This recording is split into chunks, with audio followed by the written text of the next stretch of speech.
कल मैंने एक बात कही कि ठाकुर जी अगर कलकत्ता में जन्मते तो काली मैया की तरह होते।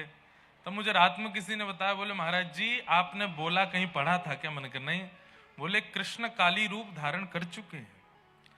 श्री किशोरी जी के कहीं किसी ग्रंथ में ऐसा वर्णन है कि किशोरी जी की रक्षार्थ श्री कृष्ण काली रूप में प्रकट हुए और प्रकट होकर के उन्होंने कृष्ण काली रूप धारण किया। तो मतलब ये प्रमाणित है कि ठाकुर जी काली बन चुके हैं, कृष्ण काली हैं। ऐसी भद्रकाली मैया उन्हीं के वास्तव में तो देखिए ईस्ट कोलकाता नागरिक फाउंडेशन, हमारे यजमान आदि, ये सब तो माध्यम बने हैं। इस कथा का पूर्ण जो क्रम है वो तो भद्रकाली मैया ने ही किया है, उन्होंने ही सुनने के लिए बुलाया है। उसका क्यों मैं ये बात क्यों कह रहा हूं, आज 7 दिन हो गए, हर दिन हमारा बनता है कि आज जाएंगे काली घाट, एक भी दिन नहीं जा पाए। आज रहा कि आज सुबह सुबह जाएंगे, लेकिन आज सुबह भी व्यस्त हो गए, नहीं जा पाए। तो हमारे मन में आया कि नहीं, यजमान जी के घर कथा पूरी करके ही व्यास जी को जाना चाहिए। तो पूरी कथा अब हो जाएगी, फिर यहाँ से सीधे काली घाट जाएंगे, दर्शन करके फिर एयरपोर्ट निकलेंगे। तो ठाकुर जी ने कल खूब सुंदर रास किया। महादेव पधारे। महादेव जैसे ही आए गोपियों ने रोक दिया। महादेव बोले हमको क्यों रोक रहे हैं? बोले कि भीतर ना तो देव जा सकते हैं, ना महादेव जा सकते हैं, ना ब्रह्मा जा सकते हैं, ना शिव जा सकते हैं, ना पुरुष जा सकते हैं, ना आदि पुरुष जा सकते हैं। भीतर तो केवल और केवल गोपी का प्रवेश होगा। रास में गोपी जा सकती और कोई नहीं। स्त्री पुरुष आदि आदि पदवियां सब बाहर छोड़नी पड़ेंगी। रास का मतलब क्या है बंधुओं? कल मैंने एक अर्थ तो रास का बताया, परंतु भक्ति पथ जहां ठाकुर जी के संबंध की बात हो वो रास ही है, और उस रास में आप स्त्री पुरुष या पद पदावलियों के साथ नहीं जा सकते, आपको गोपी ही बनना पड़ेगा। कथा में भी कोई पुरुष बन के आया है, कोई नेताजी बन के आया है, कथा समझ नहीं आएगी। कथा में गोपी बन के आना पड़ेगा। गोपी बोले तो गोवी ही इंद्रिय ही कृष्ण रसम पिबती थी गोपी।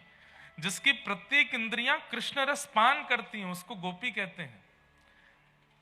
जिसके नेत्र दर्शन करते हैं श्याम सुंदर का, कान श्रवण करते हैं श्याम सुंदर की कथा का, नासिका सुगंधी लेती है उनके पुष्पों का, जिह्वा नाम गाती है या प्रसाद पाती है श्याम सुंदर के अधर का, हाथ करताल बजाते हैं, पैर थिरक करके नृत्य करते हैं, सर्वांगण अंग दंडवत करता है।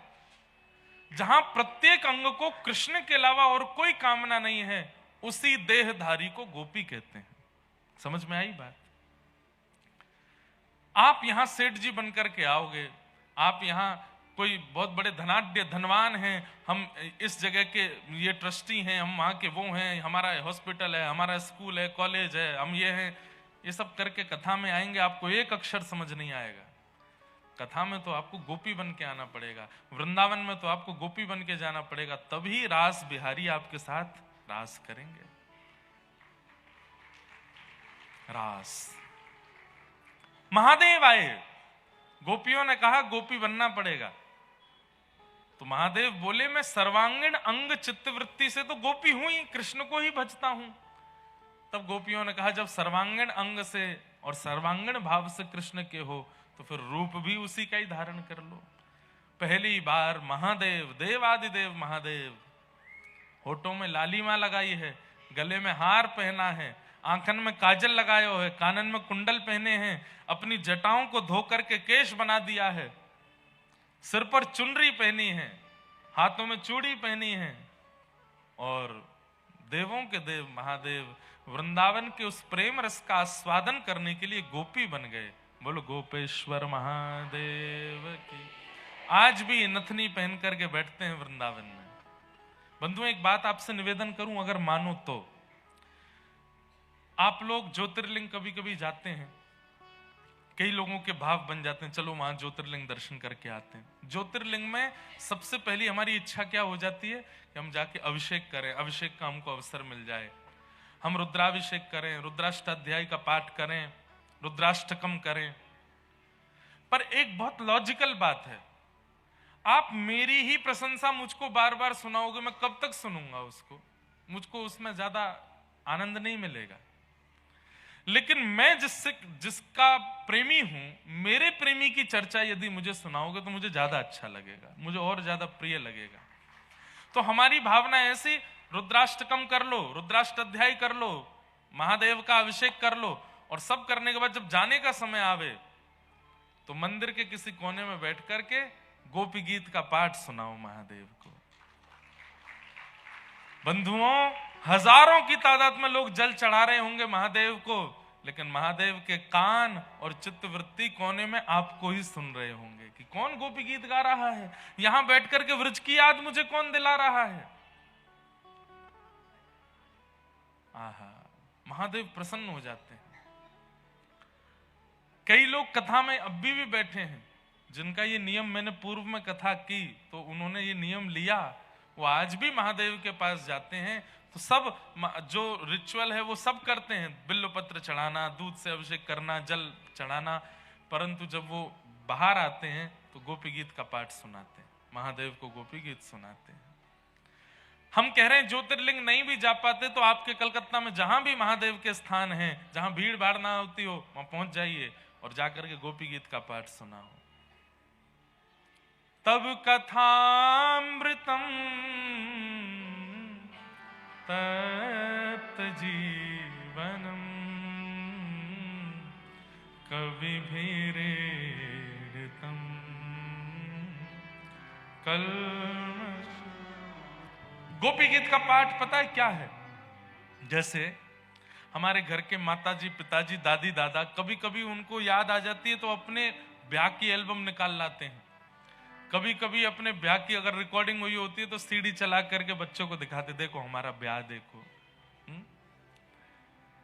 और उस दिन वो साल में एक दो बार ही होती है वो घटना घर में, जब पुराने चित्र निकाले जाते हैं तो देखेंगे दादी भी भावुक हो गई, माताजी भी भावुक हो जाती हैं, सब प्रेम में भर जाते हैं, सब लोगों में एक ऐसे मिलनसार हो जाते हैं, सब एक साथ बैठेंगे, अरे देखो मुझे देखो मैं कैसा लग रहा था, कैसा भावुक हो जाते हैं कितनी बार। ऐसे ही देवादिदेव महादेव उस सदैव त्रिपुंड लगा करके रहते हैं, वो सदैव जटाजूट धारण करके कैलाशपति बन करके रहते हैं, सदा पार्वती नाथ कहलाते हैं। इतना ज्यादा ऐश्वर्य मिल गया है महादेव को, वो सदा प्रसन्न रहते हैं उसमें। लेकिन जब कोई व्रज का स्मरण कराता है और गोपी गीत का पाठ सुनाता है तो महादेव के नेत्र बंद हो जाते हैं। याद आता है कि जब राधा कृष्ण नृत्य कर रहे थे, यमुना जी नृत्य कर रही थी, आकाश में देवी देवता नृत्य कर रहे थे, तब मैंने गोपी रूप धारण किया था। और मेरे गोपी रूप धारण करते ही मुझे बाहर से भीतर रास भूमि में लेकर के गए कृष्ण और मेरे साथ रास किया। उस प्रसन्नता से महादेव इतने भावुक हो जाते हैं कि गोपी गीत गाने वाले को, उस रास का अनुभव कराने वाले को कुछ नहीं देते, केवल और केवल कृष्ण प्रेम दे देते हैं, कृष्ण भक्ति दे देते हैं। और हमें चाहिए क्या? हमें महादेव से और तो कुछ चाहिए नहीं। इसलिए मेरी प्रार्थना है, व्रज के उपासकों को चाहिए कि महादेव से कृष्ण भक्ति की कामना करो। हमारे वृंदावन में कृपालू जी महाराज हुए, जिनका प्रेम मंदिर है, उन्होंने एक बहुत अच्छी रचना गाई। उस रचना में एक पंक्ति इतनी सुंदर है,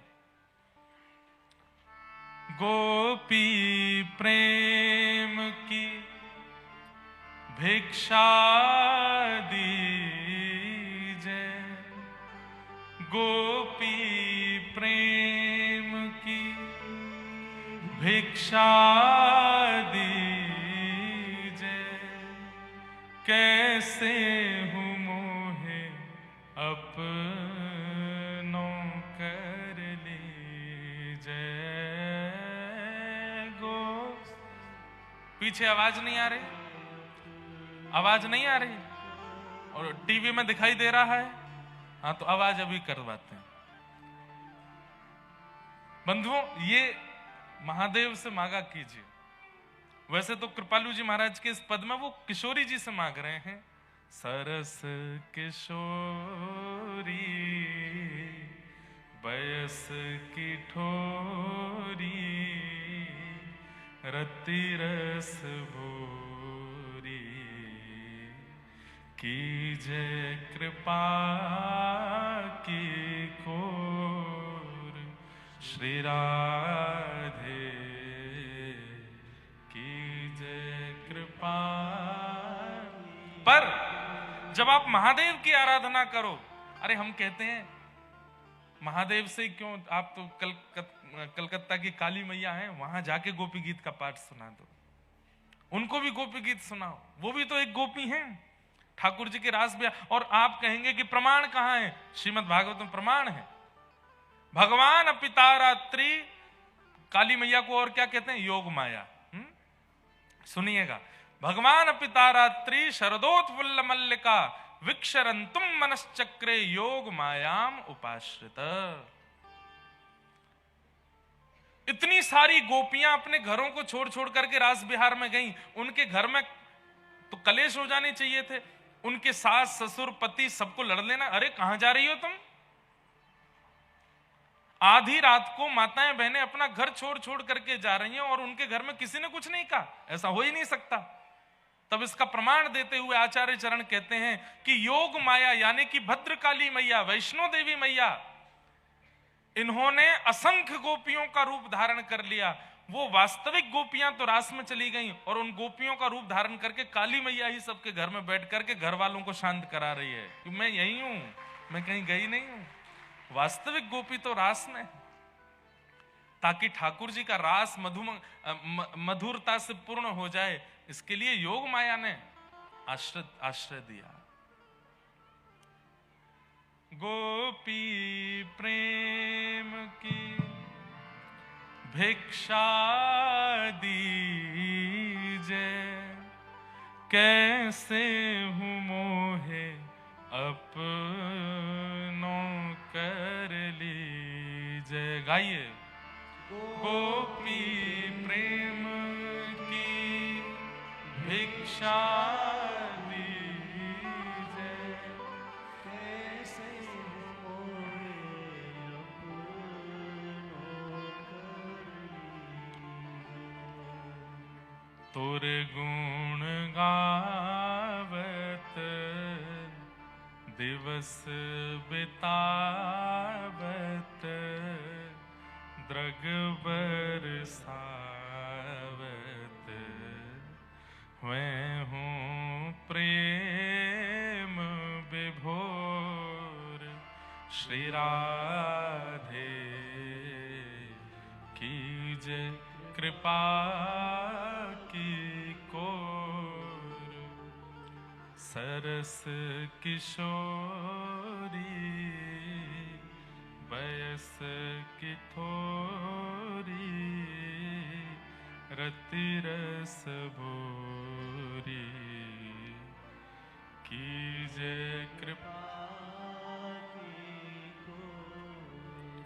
श्री राधे कीजे कृपा की कोर। जिनको वास्तव में इच्छा है व्रजरस की, वही सुनिएगा इन सब बातों को। जिनको इतना फर्क नहीं पड़ता, वो सामान्य अपनी पूजा पद्धति का पालन करो।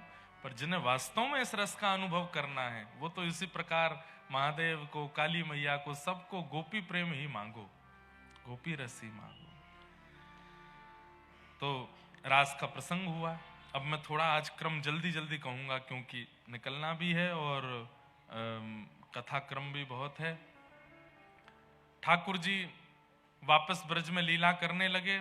कंस ने अक्रूर जी को भेजा भगवान को मथुरा बुलाने के लिए। ठाकुर जी मथुरा आए।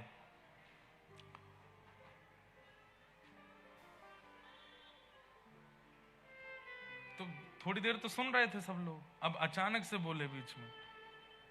पहले भी आ रही थी आवाज, पहले आ रही थी, अब नहीं आ रही है। ये यहां बैठे हैं माइक वाले भैया, इनको ले जाना उठा के, यहीं धल लो कलकत्ता में। अब हम क्या करें, अब जितना श्रम है उतनी तेज बोलेंगे, आप सुन लो थोड़ी देर। हाँ, तो क्या बोल रहा था मैं? हाँ, तो अक्रूर जी आए। अक्रूर जी आकर के ब्रजवासियों से, बहुत भावुक प्रसंग है इसलिए मैं ज्यादा इसमें नहीं जाऊंगा, आकर के उन्होंने सब ब्रजवासियों को, नंद रानी, यशोदा मैया, नंद बाबा, सबसे निवेदन किया और श्री ठाकुर जी व्रज से मथुरा गए। बहुत भावुक प्रसंग है।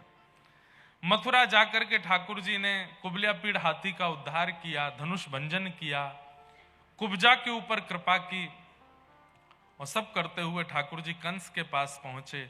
बड़े बड़े मल्लों के साथ युद्ध करते हुए 50 सिड्डी ऊपर बैठे हुए कंस को उठा करके नीचे पटक दिया। भगवान ने उसका वध कर दिया। बोलो कंस मर्दन भगवान की। कारागृह में जाकर के ठाकुर जी ने देवकी और वसुदेव जी को मुक्त किया, और उन्हें मुक्त करा करके ठाकुर जी ने अपने नाना जी यानी कि कंस के पिताजी, उनको मथुरा का राजा बनाया, उग्रसेन जी को राजा बनाया। ठाकुर जी ने वसुदेव जी से प्रार्थना की, पिताजी अब मैं पढ़वे जानो चाहूं। 12 वर्ष की अवस्था में ठाकुर जी विद्यालय गए पहली बार। कितनी वर्ष की अवस्था में? 12। बंधुओं, हमारी आपसे प्रार्थना है, इसमें कोई हमारी बात को गलत रूप से मत ले जाइएगा। छोटे बच्चों को थोड़ा बड़ा होने दिया कीजिए। बहुत छोटी अवस्था में हम लोग स्कूल और अपने घर से दूर भेजना शुरू कर देते हैं। घर से बाहर निकले बिना कुछ बन नहीं पाएंगे बच्चे, ये बात फैक्ट है। पर 5 वर्ष तक बालकों को माता पिता परिवार का संरक्षण चाहिए, चाहिए, चाहे 24 घंटे वो घर में चाहिए। बुरा नहीं मानिएगा, आजकल माताएं अपने समय को थोड़ा एकांत मिल जाए, हमको थोड़ा आराम मिल जाए, इसलिए बच्चों को स्कूल भेजना शुरू कर देते। 2.5-3 साल के बच्चे स्कूल जा रहे हैं। कितने? 1.5 साल। 1.5 साल के बच्चे।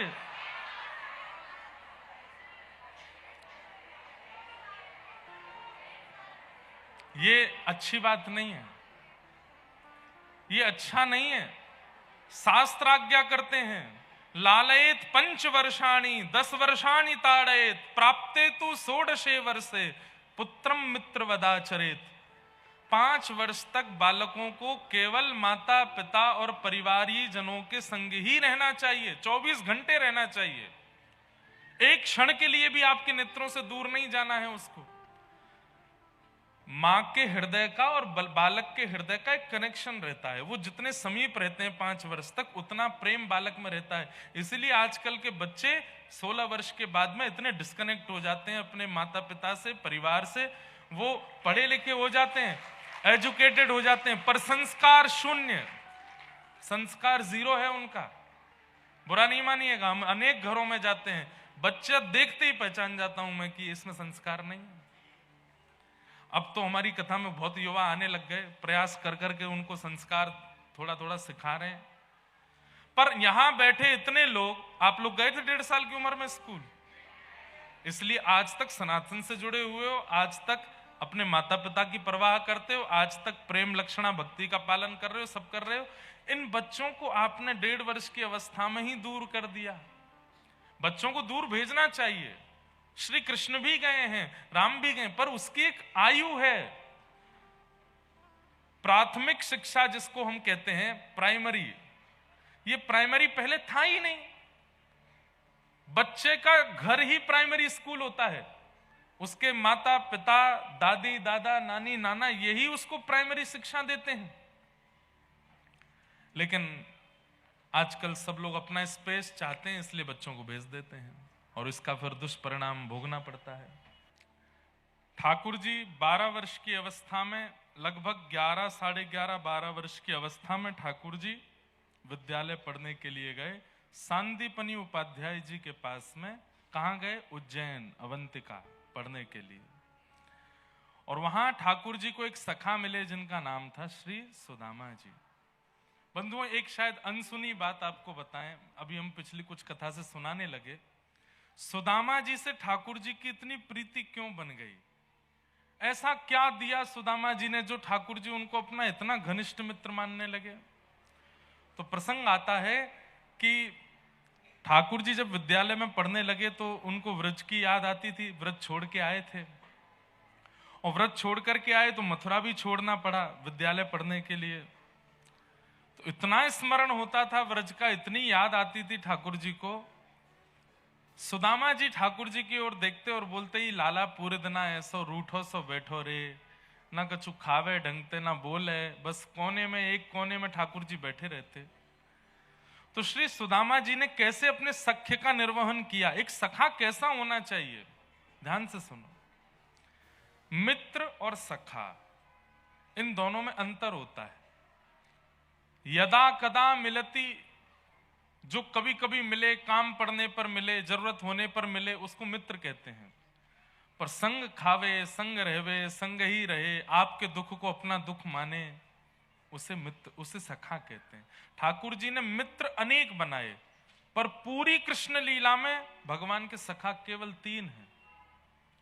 सखा केवल 3 हैं ठाकुर जी के। सुदामा जी सबको पता है, अर्जुन भी सबको पता है, और तीसरे हैं उद्धव जी। उद्धव जी ठाकुर जी के सखा, दैत्य सखा। बल्कि उद्धव जी को मैं कह दूं तो कोई अतिशयोक्ति नहीं, सुदामा जी और अर्जुन से भी ज्यादा श्रेष्ठ ठाकुर जी के सखा अगर कोई है तो वो उद्धव जी हैं। उनके लिए कहा है कृष्णस्य दैत्य सखा। दैत्य सखा मतलब घनिष्ठ, घनिष्ठतम मित्र हैं। मतलब ठाकुर जी अपने मन विचारों तक की बात उद्धव को बता देते हैं, इतने सखा। ठाकुर जी ने सखा 3 ही बनाए। तो इसका मतलब एक बात समझिए, जीवन में मित्र खूब रखिए, पर सखा 2-3 से ज्यादा मत बनाइए। आपके संग खाने का अधिकार, आपके संग बैठने का अधिकार, आपके संग घूमने का अधिकार, वो सबका नहीं होना चाहिए। और सखा ढूंढना बहुत बड़ी बात है, इसलिए 3 तो सबसे मैक्सिमम है, कम से कम एक ही सखा होना चाहिए। और सबसे बढ़िया सखा तो ठाकुर जी हैं। ठाकुर जी को सखा मानो। और देखो, ठाकुर जी सखा नहीं बन सकते तो ठाकुर जी के जनों को अपना सखा बनाओ। अभी यहां कथा में आप सब लोग, कई लोग आ रहे हैं, रोज आ रहे हैं, बगल में कोई बैठने वाला श्रोता आपको लगा हो 4-5 दिन से, भाई ये बहुत अच्छा बढ़िया से कथा सुनती हैं या सुनता है, उसको बोलो तो तुम मेरे सखा बन जाओ।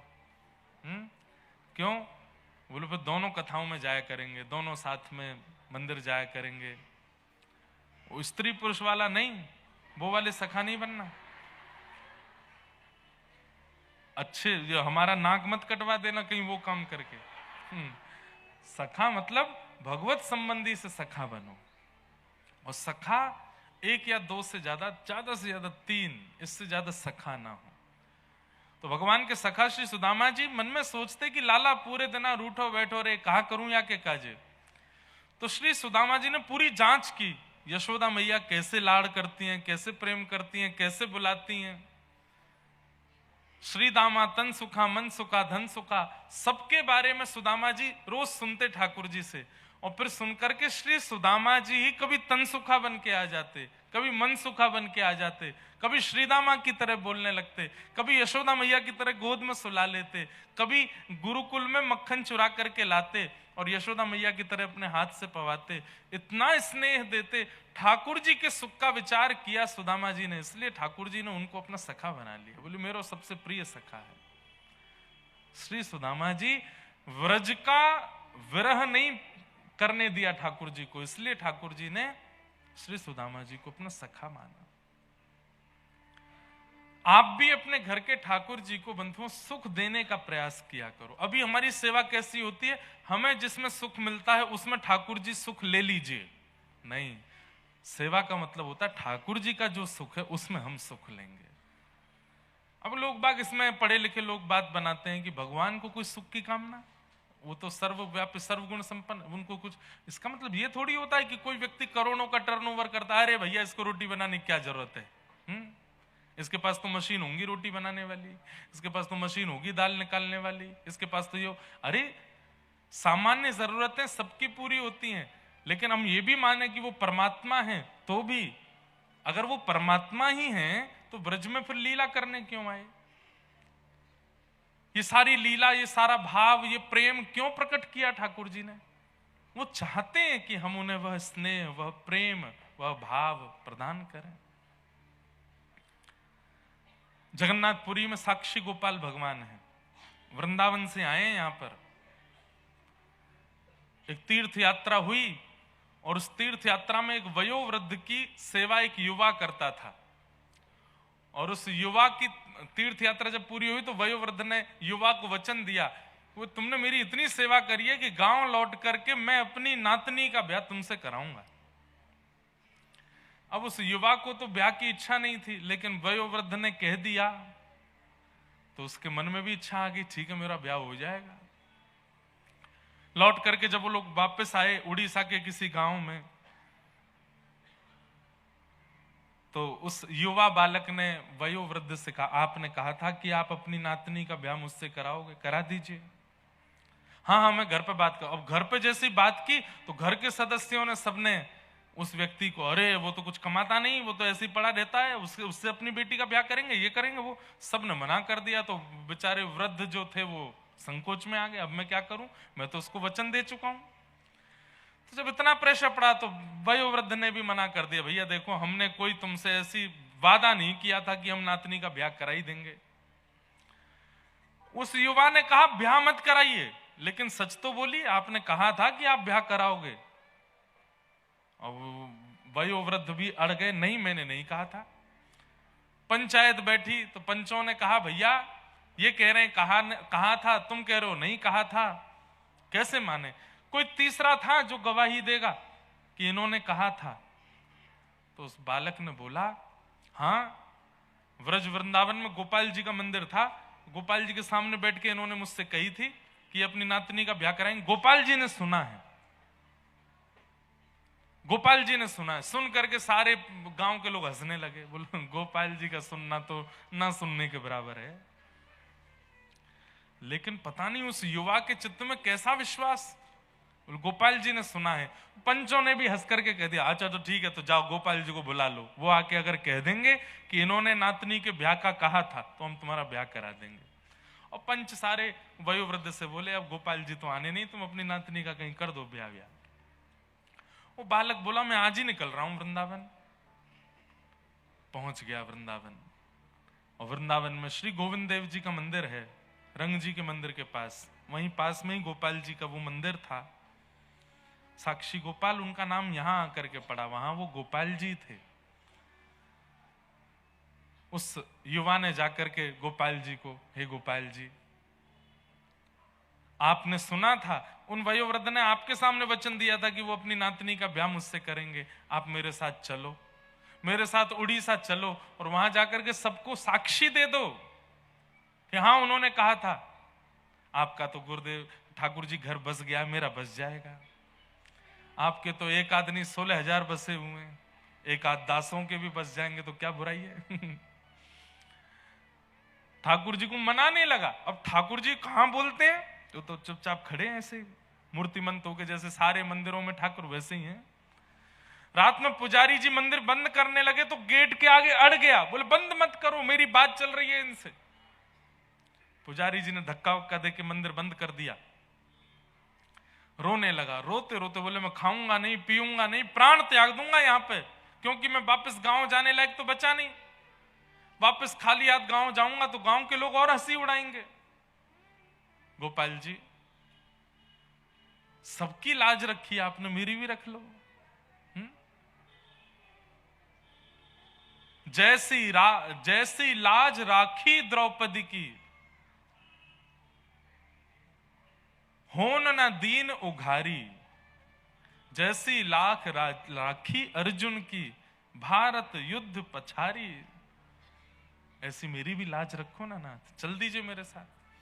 आधी रात का समय हो गया, रो रहा था, बिलख रहा था, कुछ खा पी नहीं रहा था, तो बंद मंदिर के भीतर से गोपाल जी बोल पड़े, ए पागल क्यों रोता है, कुछ खा पी ले, कहीं चला जा। बोले आप ही बोल रहे हैं ना अंदर से? बोले हाँ मैं ही बोल रहा हूं, मैं तुझसे ये कह रहा हूं कि भाई मैं कहीं आता जाता नहीं हूं, और ये कलिकाल चल रहा है, घनघोर कलयुग चल रहा है, मैं ज्यादा हिलता डुलता नहीं हूं, इसलिए तू चला जा, मेरे पीछे मत पड़, और तू जा, उससे बढ़िया कन्या से तेरा ब्याह हो जाएगा, और मैं हिलता डुलता नहीं हूं, कहीं आता जाता नहीं हूं, चला जा चा। रोता रोता बाहर से बोला, हिलते डुलते नहीं हो तो बोल कैसे रहे हो? जब बोल सकते हो तो हिल भी सकते हो, जब बोल सकते हो तो चल भी सकते हो। अब तो मैं और नहीं जाऊंगा, जब आप बोल सकते हो तो चल भी सकते हो, चलो मेरे संग। और रात भर हो गई, ठाकुर जी अंदर से ही बात कर रहे हैं। बोले तुम मुझे कैसे लेके जाएगा? बोले कि मैं व्यवस्था कर लूंगा, बैलगाड़ी में ले चलूंगा। अरे 1-1.5 महीना लगेगा पहुंचने में। तो बोले 8 बार भोजन करता हूं मैं दिन में, अष्टयाम भोजन लगता है मेरा। बोले मैं सब व्यवस्था कर दूंगा, चल दो मेरे साथ। इतना उसने प्रेम से पुकारा, अंत में वो बोल गया मुझे ब्याह नहीं करना है, लेकिन अब मेरे मन में इच्छा हो गई है कि मैं ठाकुर को ले जाऊं अपने गांव में जाके विराजमान, अब आप चल दो। ठाकुर जी बोले ठीक है मैं चल दूंगा, पीछे मुड़ के नहीं देखना। हाँ, जब भोजन कराना होगा तभी मेरे सामने आना। और अर्धरात्रि में ही ठाकुर जी वर्षों से वृंदावन में सेवा करा रहे थे, अचानक से निकल गए, बैलगाड़ी पे बैठ गए। बोले चल ले चल अपने प्रांत में, तेरे यहाँ विराजेंगे, वहीं रहेंगे। 8 बार भोजन करते हैं दिन में, और भोजन करते करते करते जो 1 महीना में पहुंचने थे 3 महीना में पहुंचे, इतना भोजन करते हैं। और जब चलते थे तो ठाकुर जी नृत्य करते हुए चलते थे, पांव के नूपुर बजते थे। जैसे ही उत्कल प्रांत में पहुंचे, समुद्री रेत उसमें जैसे ही चलने लगे तो ठाकुर जी के नूपुरों में धूल भर गई, तो आवाज नहीं आई। तो उसको लगा पता नहीं ठाकुर जी रुक गए क्या पीछे।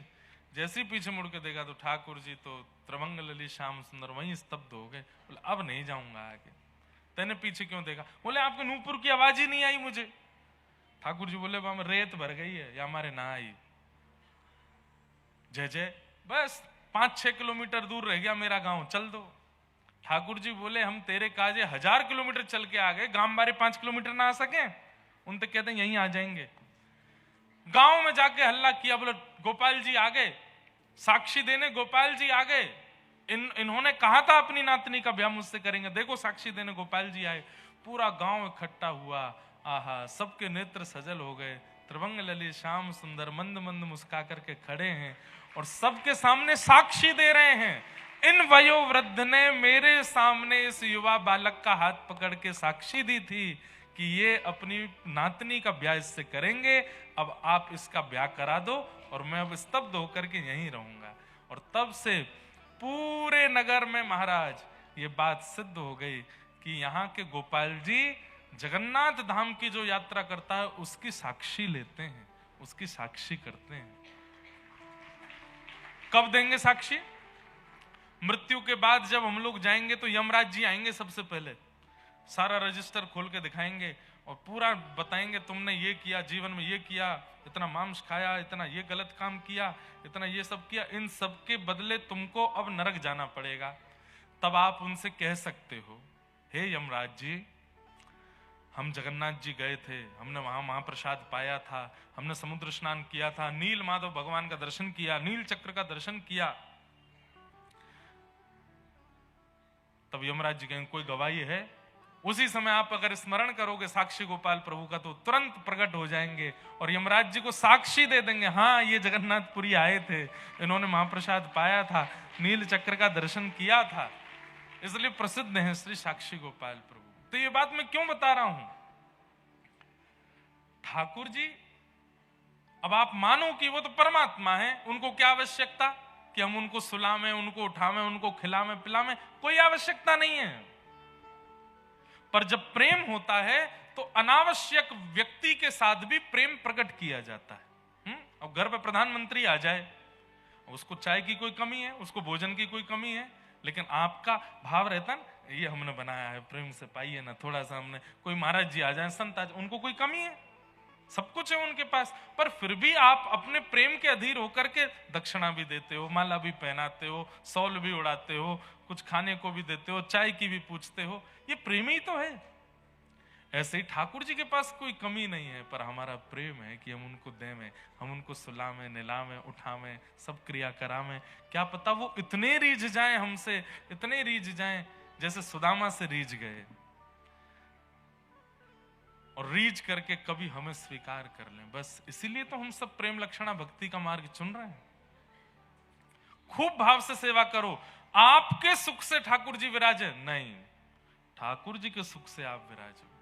एक नियम बना लीजिए, रात्रि में कई बार मैं तो लेट हो जाता हूं, रात में 8:30 बज जाते हैं, फिर मैं घरों में गया तो लगभग सबके ठाकुर जी के दर्शन करने पहले घर में ठाकुर जी के दर्शन करता हूं। तो मुझे तब तो मैं नहीं बोल पाया, लेकिन आज बोल देता हूं। अब हम आए थे 10 बजे, 10:30 बजे, किसी के घर पहुंचे 12 बजे, ठाकुर जी तब तक जग ही रहे थे। ये नहीं करना है। 2 चीज का नियम बना लीजिए। एक तो सुबह ठाकुर जी की मंगला, चाहे मैं कहता हूं 4 बजे नहीं करो, 6 बजे करो, 7 बजे करो, 8 बजे करो, 9 बजे करो, पर वो समय से होनी चाहिए। 9 बजे मतलब 9 बजे। कल हम क्रिकेट खेलने चले गए तो वहां महाराज जी बोले एक मैच और, एक मैंने कि महाराज जी सेवा है ठाकुर जी की, तो बोले नहीं एक और खेल। तो फिर हमने अपने पंडित जी को भेजा कि आप जाके ठाकुर जी की सेवा करो, 9 से ऊपर नहीं जाना चाहिए। रात्रि में शयन का भी नियम रखो। भले ही महाराज जी 12 बजे आ रहे हैं, महाराज जी आके भोजन पानी करके चले जाएंगे, ठाकुर जी का शयन 8:30 होना है तो होना है। आप कहेंगे इसके पीछे कारण क्या है? कारण सुनो। हम लोगों का, हम तो मानव हैं, हम भी समय बांटते हैं सब में। ऐसे ठाकुर जी ने भी सबको समय दिया होता है, ठाकुर जी का भी समय बटा होता है। ठाकुर जी कहते हैं कि भाई मेरी 8:30 बजे वाके घर पे शयन आरती होगी, वाके बाद में तेरे पास आ जाऊंगा। अब आप 8:30 के 8:45 बजाते हो, 8:45 के 9 बजाते हो, 9 के 9:30 बजाते हो, तो अगले दिन से ठाकुर जी आना बंद कर देते हैं कि भाई ये बहुत विलंब करते हैं, मुझे अन्य भक्तों को समय देना है और ये समय से सेवा करते नहीं है, समय से प्रसाद पवाते नहीं है, समय से कोई ध्यान रखते नहीं है। इनके यहां पे मेरी मूर्ति विराजेगी, मैं नहीं विराजूंगा। मूर्ति में प्रतिष्ठा वैदिक मंत्रों से भी ज्यादा भाव से होती है। आपका समय नियमित है। ठाकुर जी की सुबह इतने बजे मंगला, चाहे दुनिया इधर उधर हो जाए मंगला होगी। और रात्रि में आप चाहे पार्टी में गए हो, चाहे शादी में गए हो, चाहे मॉल गए हो, चाहे पिक्चर देखने गए हो, आपका समय उसी अकॉर्डिंग चलता है कि ठाकुर जी की 7:30 8 बजे शयन होगी, उसके बाद ही मैं कहीं जा सकता हूं। शयन और मंगला ये 2 समय निश्चित रखो, बाकी पूरे दिन की सेवा में ऊपर नीचे हो जाए कोई दिक्कत नहीं। इससे होगा क्या? धीरे धीरे आपके ठाकुर जी जो घर के हैं वो अनुभव कराने लगेंगे। धीरे धीरे उनको ये भाव आने लगेगा कि ये नियम से चलता है, समय से चलता है, भाव से चलता है, इस पे अनुभव कराओ। धीरे धीरे वो अनुभव होने लग जाएगा। इसलिए मंगला का और शयन का ये 2 नियम रखो, और फिर धीरे धीरे आगे चल के आपको अपने आप अनुभव होगा। फिर आप भोग का भी एक नियम बना लोगे, आरती का भी नियम बना लोगे। फिर इत्रों का भी नियम होता है, सर्दियों में गर्म इत्र लगते हैं, फिर वर्षा आ जाएगी तो उसमें वर्षा के इत्र लगते हैं, गर्मियों में खस के इत्र लगते हैं, गुलाब के इत्र लगते हैं। मतलब ऋतु के अनुसार जैसे हम कपड़े बदलते हैं, वैसे ही ठाकुर जी की इत्र सेवा, चंदन सेवा, पोशाक सेवा उसी भाव से होनी चाहिए। ये सब बातें इसलिए हैं, जरूरी नहीं है करना, पर हां जिनको अनुभव की इच्छा हो कि मुझे अनुभव हो ठाकुर जी का, वो अपनी सेवा प्रणाली को सुंदर बना लो, अपने सेवा भाव को सुदृढ़ कर लो। श्री सुदामा जी ने ठाकुर जी को सुख दिया, इसलिए ठाकुर जी ने उनको सखा बनाया। आप ठाकुर जी के सुख में सुखी रहिए, अपने सुख में ठाकुर जी को मत रखो। हम 11 बजे तक जग रहे हैं तो हमारे ठाकुर जी भी जग रहे हैं। हम अपने लाल जी को उत्सव जब होता है ना, ठाकुर जी का वार्षिक उत्सव, तब तो जगाते हैं 11-12 बजे तक। उसके लिए भी एक विशेष 9वां भोग और लगता है ठाकुर जी को उसको बोलते हैं श्रम भोग। क्या बोलते हैं? श्रम भोग मतलब मेहनत करिए, ठाकुर जी ने आज 4 घंटा ज्यादा जगे हैं तो ठाकुर जी को एक लोभ दे देते हैं, ठाकुर जी 2 घंटा एक्स्ट्रा थोड़ा मंदिर खुला रखे, श्रम भोग पा लेना। श्रम भोग में क्या पाते हैं? मिष्ठान पाते हैं ठाकुर जी। प्रेम से मीठे का भोग लगाओ ठाकुर जी को, नया बना करके कुछ श्रम भोग। तो ये सब नियम है, सब भाव हैं। सुदामा जी मिले, तत्पश्चात ठाकुर जी वापस मथुरा आए। मथुरा आकर के भगवान ने जरासंध का उद्धार किया और 17 बार उसको हरा दिया। 18वीं बार ठाकुर जी ने उसको छोड़ दिया और स्वयं विश्वकर्मा के द्वारा बनाई गई नई नगरी में स्थापित हो गए, जिसका नाम हुआ द्वारिका। बोलो द्वारिकाधीश की। रण छोड़ करके ठाकुर जी भागे, युद्ध करते करते। क्यों? क्योंकि वो ब्राह्मणों को अनुष्ठान पर बैठा के आया था कि मैं भगवान को हरा दूं। ठाकुर जी बोले भैया ब्राह्मण अनुष्ठान पर बैठे हैं तो हमारी हार हो जाए, लेकिन हम इससे नहीं जीतेंगे। रण छोड़ करके द्वारिका विराजे। द्वारिका जाकर के बलराम जी का ब्याह रेवती जी से हुआ और श्री ठाकुर जी का ब्याह कौंडन्यपुर के राजा भीष्मक की पुत्री रुक्मणी से हुआ। रुक्मणी साक्षात लक्ष्मी है। प्रश्न उठता है किशोरी जी के विषय में, तो मैं उसके कई बार उत्तर दे चुका हूं। किशोरी जी से विवाह का प्रसंग अलग है, और इस पूरे लीला में बीच में जो संशय हमारे चित्त में प्रकट होते हैं उसका भी कई बार उत्तर दे चुका हूं, आप लोग सोशल मीडिया पर सुन सकते हैं। ठाकुर जी का विवाह रुक्मणी जी के साथ में हुआ, फिर भगवान के अष्ट प्रमुख विवाह हुए। 16,100 राजकुमारियों को भौमासुर ने बंदी बना रखा था, भगवान ने वहां से उनको मुक्त करा करके उनसे भी विवाह किया। भगवान की दिनचर्या चल रही थी, ग्रहचर्या देखने के लिए नारद जी आए। यहाँ भगवान ने जरासंध का भी उद्धार भीम के द्वारा कराया। राजसूय यज्ञ में अग्र पूजा करने के लिए ठाकुर जी गए, अग्र पूजा कराई और वहां जाकर के शिशुपाल का वध किया। तत्पश्चात ठाकुर जी सुदामा जी मिलने के लिए आए। भगवान ने सुदामा जी के साथ में परम पावन भेंट की।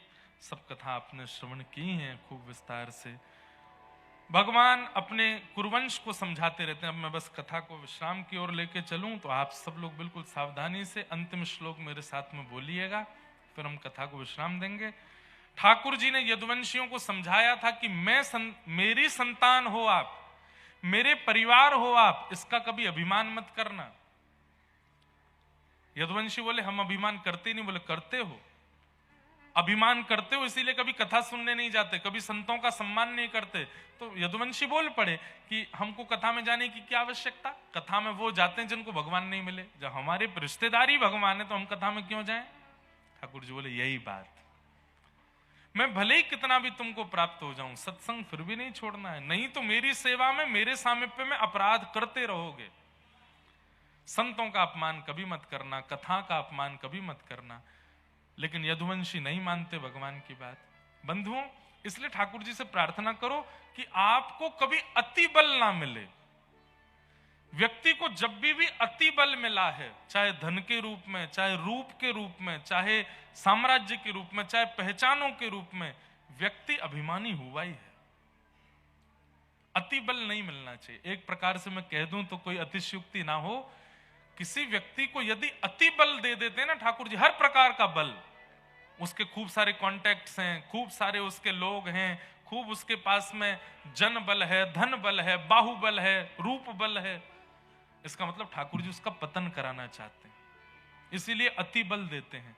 लेकिन जिसको ठाकुर जी चाहते हैं कि ये सधे, उसको थोड़ा अपूर्ण रखते हैं, उसको थोड़ा खाली रखते हैं।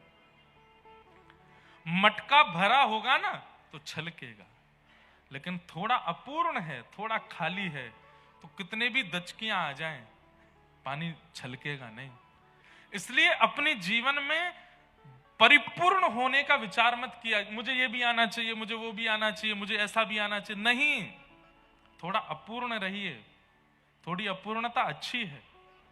और अपूर्णता से कुछ हो चाहे नहीं हो, एक काम होता है, अभिमान नहीं आता व्यक्ति के चित्त में। हाँ भाई, नहीं हम सर्वगुण संपन्न, आपको स्वीकार हो तो स्वीकार करो, नहीं हो तो बिल्कुल मत करो। हमें सर्वगुण संपन्न बनना भी नहीं है, क्योंकि जो सर्वगुण संपन्न है कहीं ना कहीं उसके अंदर अहम भी होता है, और अहम भगवत प्राप्ति में दोष है, भगवत प्राप्ति में कहीं ना कहीं रुकावट है। इसलिए थोड़े थोड़े अपूर्ण सब जगह रहिए। पढ़ाई बहुत अच्छी करनी आती है, जो पढ़ते हो याद हो जाता है, तो कुछ कुछ चीजों को थोड़ा ऐसा भी रखो कि जो याद नहीं करो, नहीं तो किताबी कीड़े बन जाओगे। भोजन बहुत अच्छा बनाना आता है तो कभी कभी नींबू वगैरह ज्यादा डाल दिया करो, नहीं नजर लग जाएगी भोजन को। गाड़ी वाड़ी चलानी आती, कभी कभी गड्ढे वड्ढा में गिर दो, एक आध व्यक्ति को स्पर्श तो कर ही दो स्पर्श ही करना, उड़ा मत देना। थोड़ी अपूर्णता अच्छी है, थोड़ी अपूर्णता अच्छी। अब मुझे कोई बोले महाराज जी भागवत कथा आप सुना देते हैं, भक्तमाल भी सुनाते हैं, मानस जी की राम कथा भी थोड़ी बहुत कथा, अब वाल्मीकि सुनाऊं। मैंने कि कहीं तो अपूर्ण रहने दो मुझको, नहीं तो फिर पता है क्या होता है, सब कुछ आने के बाद आप दोष ही देखते हो दूसरों में। अरे ये इसको नहीं आता, इसमें तो हमने पढ़ा है, ऐसा लिखा वहां तो ये ऐसा कर रहा है।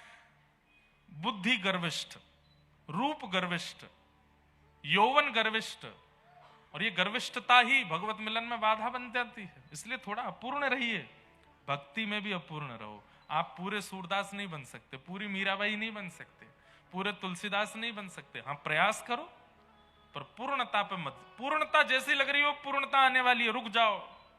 पूर्ण नहीं होना है, परिपूर्ण नहीं होना। तो अब ये मैंने कह दी है बात, इस पर चिंतन कीजिएगा, इस पर मनन कीजिएगा कि क्या बात थी, क्यों कही गई। महाराज जी अभी बोले कल मैं कुछ क्या आया, वो रात तक सोचते रहे। हमने क्या कहा था कि प्रेम शब्द का विषय नहीं है, ये तो है ही है। और जो बोल दिया जाता हो, जो बता दिया जाता हो, वो कुछ और था, प्रेम तो नहीं था। पति ने अगर पत्नी के पूछने पर बता दिया कि तुम क्यों प्रेम करते हो, और पति ने बता दिया मैं इसलिए प्रेम करता हूं, इसलिए प्रेम, तो समझ जाना प्रेम है ही नहीं। उत्तर यही मिलता हो पता नहीं क्यों प्रेम करते हैं, आज तक पता ही नहीं चला, तो समझो ये प्रेम है। ये शब्द नहीं है, अक्षर नहीं है, वाक्य नहीं है, विचार नहीं है बताने को, वो प्रेम है। तो थोड़े अपूर्ण रहिए, परिपूर्ण मत बनिए। यदुवंशियों को परिपूर्णता का अनुभव होने लगा। अरे कहां तक कहें, भगवान को निमंत्रण आता था कि हमारे घर पधारिए। ठाकुर जी बोलते मैं तो बहुत व्यस्त हूं, तो बाहर जाके यदुवंशी कहते हम भगवान के परिवार ही हैं, वो नहीं आ रहे तो हम आ जाएंगे, तो हमारा सत्कार करना। और यही अभिमान उन यदुवंशियों के नाश का कारण बन गया।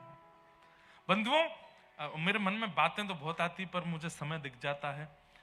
एक बात और कह दूं, प्रभु श्री राम ने जब रावण के साथ युद्ध किया था, उस समय समस्त वानरों को राम जी ने अपने समान बल प्रदान कर दिया था। हनुमान जी महाराज सीता सुध लेने के लिए गए, जब लेकर के आए तो सब प्रशंसा करने लगे, लेकिन तब भी हनुमान जी महाराज दीनहीन होकर के बोले तब प्रताप रघुनाथ, मेरा प्रताप नहीं है, ये राम जी ने मुझको प्रताप दिया है। और इस बात को केवल बोल नहीं रहे, हनुमान जी मानते भी हैं कि मेरा प्रताप नहीं है, मेरा बल नहीं है, तब प्रताप रघुनाथ, ये रघुनाथ जी का बल है। राम रावण युद्ध में वानरों का उद्धार क्यों हो गया? क्योंकि राम रावण युद्ध हो जाने के बाद जब राम जी वापस अयोध्या आए, प्रत्येक वानर ने जाकर के राम जी से कहा ये बल आपने हमको दिया था कि हम रावण की सेना से लड़ पाए, अब इस बल को हमसे वापस ले लीजिए, इस बल की हमको आवश्यकता नहीं है। लेकिन यदुवंशियों को बल दिया ठाकुर जी ने, ठाकुर जी को वो बल वापस नहीं किया, बल्कि उस बल का अभिमान किया। अरे हम भी योग्य, हम भी श्रेष्ठ हैं, सब यदुवंशी भी चतुर्भुज थे भगवान की तरह, सब यदुवंशी भी सुंदर हैं भगवान की तरह। ठाकुर जी बोले सर्वगुण दे, ये भगवान हमको सिखाने के लिए कि देखो परिपूर्ण बना दिया इनको मैंने, तो अपने नाश का कारण इनकी परिपूर्णता ही बनेगी। वही हुआ। कभी कथा नहीं सुनते, कभी सत्संग में नहीं जाते, कभी किसी संत महात्मा को प्रणाम नहीं करते थे, बोले हम यदुवंशी हैं, भगवान के वंशज हैं, हम द्वारिका में रहते हैं, क्यों करें? ठाकुर जी के समझाने पर भी जब नहीं माने, तब एक दिन बुद्धि विकृत हुई और भगवान के पुत्र शाम्ब को साड़ी पहना करके संतों के पास ले गए और बोले नई बहू आई है द्वारिका की, बताओ इसके गर्भ में लाला है कि लाली? संतों ने दिव्य दृष्टि से देखा,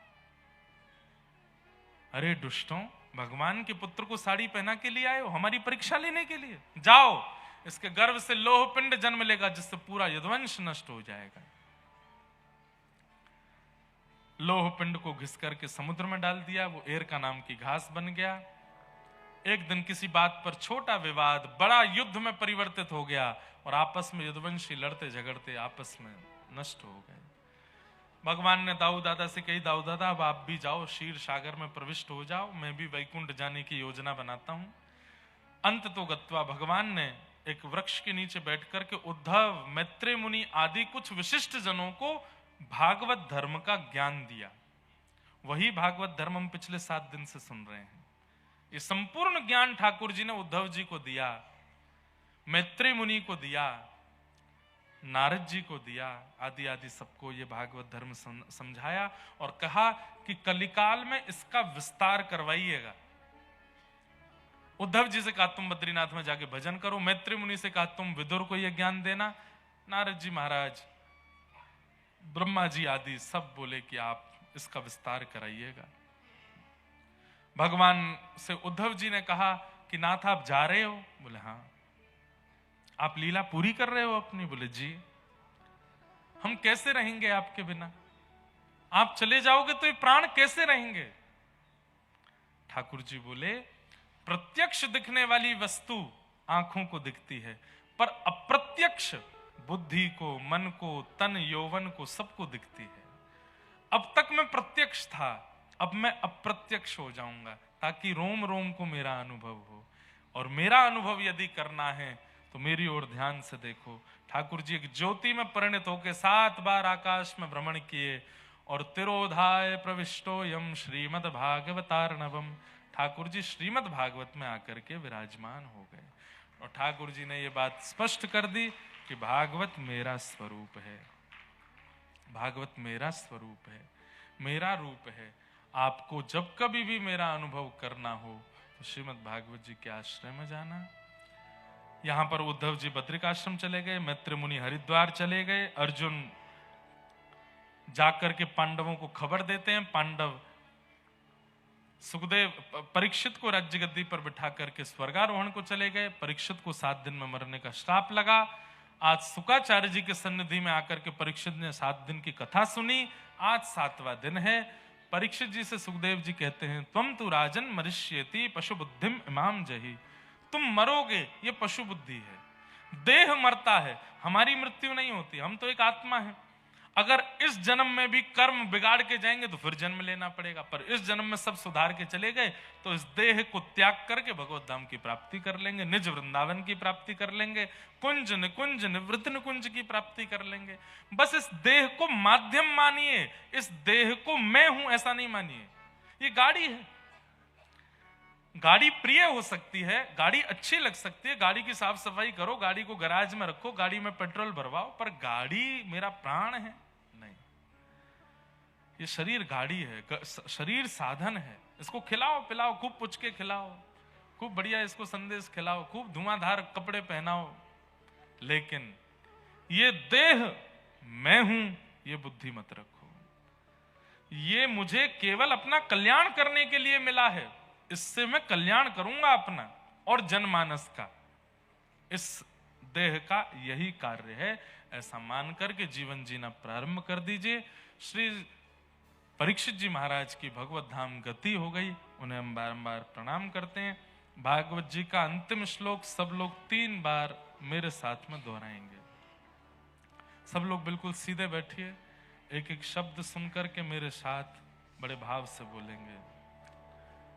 भवे भवे यथा भक्ति, भवे भवे यथा भक्ति, भवे भवे यथा भक्ति, भवे भवे यथा भक्ति, पादयोस्तव जायते, पादयोस्तव जायते, तथा कुरुष्व देवेश, कुरुष्व देवेश, नाथस्त्वं नो यतः प्रभो, नाथस्त्वं नो यतः प्रभो, नाम संकीर्तनं यस्य, नाम संकीर्तनं यस्य, सर्वपाप प्रणाशनो, सर्वपाप प्रणाशनो, प्रणामो दुःख समनः,